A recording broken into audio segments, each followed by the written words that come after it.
Em procedimento, após os depoimentos pessoais das partes, serão ouvidas as testemunhas do autor e depois do réu, conforme estabelece o artigo 413 do CPC. Uma situação que pode acontecer é a juntada do rol de testemunhas fora do prazo fixado pela juíza ou fora do prazo legal.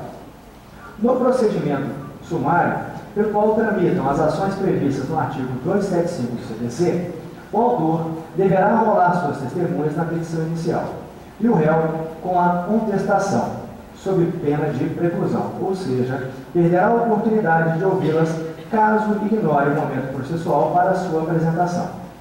No procedimento ordinário, o rol de testemunhas deverá ser apresentado no prazo fixado pela juíza ou omitindo-se no prazo de 10 dias antes da audiência, segundo o artigo 407 do CPC. Atenção para a contagem do prazo. Uma dica para não errar é fazer a contagem regressiva do prazo.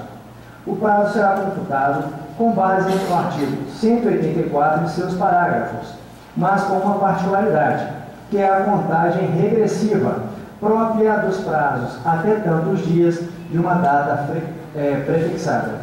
O dia isacó, o qual não se conta no prazo, será o próprio dia da audiência. O primeiro dia desta contagem regressiva será o dia anterior ao da audiência, se for dia útil, com expediente forense normal. O último dia desta contagem regressiva também terá que ser útil.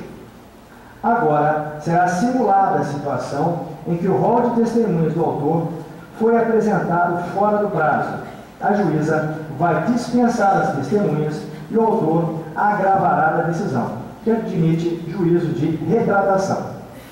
Doutores, as testemunhas estão presentes? Sim. Meritíssimo. Pois não, doutor? As testemunhas do réu estão presentes. Com relação às testemunhas do autor, elas devem ser dispensadas, uma vez que o rol foi apresentado fora do prazo fixado por Vossa Excelência, portanto, intempestivo. Doutor Rafael, realmente o rol é intempestivo. Vou dispensar as testemunhas. Diante da intempestividade da apresentação do rol, foi dispensada a oitiva das testemunhas do autor. A dispensa da oitiva das testemunhas do autor se deu através de uma decisão interlocutória proferida na IJ, podendo ser atacada por meio de agravo interposto obrigatoriamente na forma retida, conforme dispõe o artigo 523, parágrafo 3º do CPC.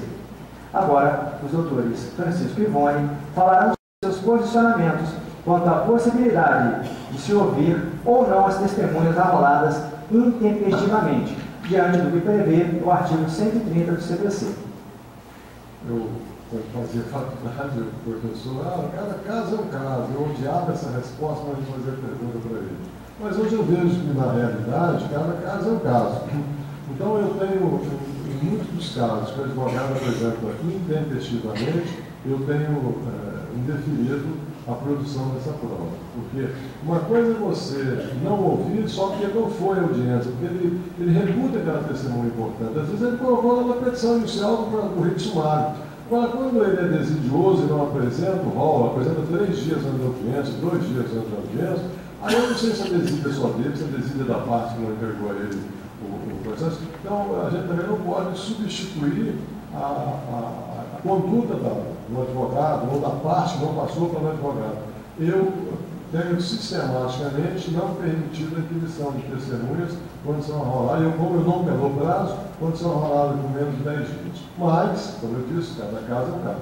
Tem questões que você vê por processo, questão inicial, então você percebe que às vezes é importante você ouvir a testemunha. Até pelo que falava ali, uma testemunha que às vezes um fato foi mencionado, você imagina que essa testemunha pode contribuir. Aí eu ouço a testemunha, mas não porque foi arrolada pela parte intempestivamente, mas eu ouço, como está aqui no roteiro, por conta do artigo 130, que o juiz, ele é o destinatário da prova, mas ele pode determinar a produção da prova que ele reputa importante. Então, quando eu reputo que seja importante, não há nenhuma outra prova, é um fato que não tem como ser provado, eu às vezes ouço com base no artigo 130. Mas, sistematicamente, eu tenho indeferido o arrolamento de testemunhas fora do prazo do artigo 10 dias no artigo 407, ou com a inicial e contestação do rito sumário.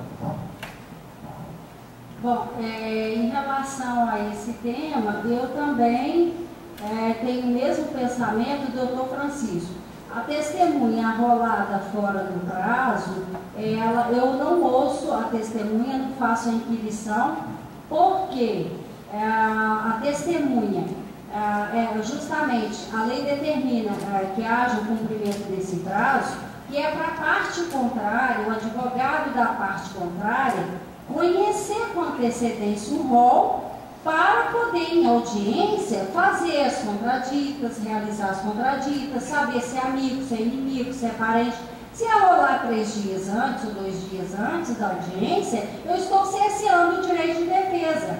Uma outra situação também, em relação a isso que eu reputo de extrema importância, é que o juiz, ele é o destinatário da prova, ele é que vai analisar o conjunto da prova, então a prova é formada para ele sentir o processo e proferir a sentença. Só que o juiz não pode substituir a parte, porque ele está saindo daquela questão da imparcialidade dele, né, da neutralidade, para favorecer uma outra parte. E também, em relação a essa questão que o doutor Francisco muito bem colocou, às vezes o juiz ele tem que utilizar o regramento do artigo 130, ou seja, ele de ofício ele fala, doutor, não vou ouvir a sua testemunha na condição de testemunha do senhor, mas como testemunha do juízo, porque os autos precisam de um norte, de um esclarecimento, de uma elucidação para a solução final. Então é nesse sentido também. Agora será simulada a interposição do agravo na forma retida, que deve ser imediatamente após a decisão que dispensou as testemunhas do autor, sob pena de preclusão. Meritíssimo. Pois não? Vou agravar. Pode ditar as razões do agravo. Meritíssima juíza, a decisão agravada deve ser reformada, uma vez que a apresentação do rol após o prazo não deve servir de causa para a dispensa da omitiva das testemunhas, pois o que se busca no processo é a verdade real, e uma falha processual não pode frustrar tal busca. Assim, requeiro a Vossa Excelência se digne exercer o juízo de retratação para ouvir as testemunhas arroladas pelo autor, ora agravante. Dada a palavra ao advogado do réu, assim se manifestou. A decisão recorrida deve ser mantida, uma vez que não foi observado o prazo fixado no despacho de folhas 35, sendo intempestivo o rol de testemunhas apresentados pelo agravante. O Código de Processo Civil é muito claro ao estabelecer o momento da apresentação do citado rol, que, inobservado, configura a preclusão temporal para a prática de tal auto. De tal forma, deverá ser mantida a decisão agravada. Mantenho a decisão pelos próprios fundamentos.